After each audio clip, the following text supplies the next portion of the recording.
È ovvio che se continuiamo così, insomma, la difficoltà di poter reperire acqua anche per il consumo umano è probabile, ovviamente non adesso, non è un'emergenza attuale, ora è un'emergenza agricola. Siccità, per il momento l'emergenza riguarda l'agricoltura, ma nei prossimi mesi è probabile che ci saranno problemi anche per l'acqua potabile.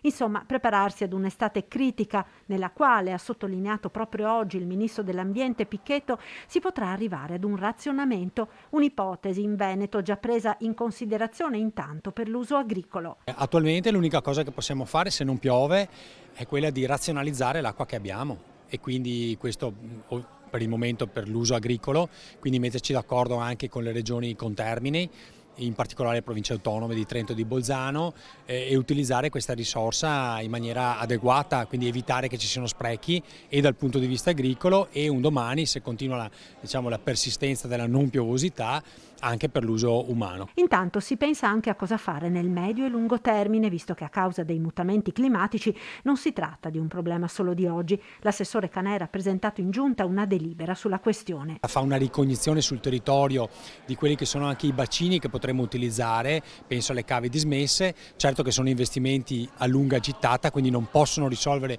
il problema nell'immediatezza, però è anche vero che da qualche parte bisogna cominciare perché il problema della mancanza di risorsa idrica non è un problema soltanto contingente, ma lo sarà anche per i prossimi anni. Ed in prospettiva è già stato avviato un coordinamento con le associazioni degli agricoltori per valutare quali siano le produzioni strategiche. Dobbiamo anche pensare a uno scenario difficile, il nostro compito è quello di progettare e prevedere anche dei scenari difficili. Quindi addio mais, riso.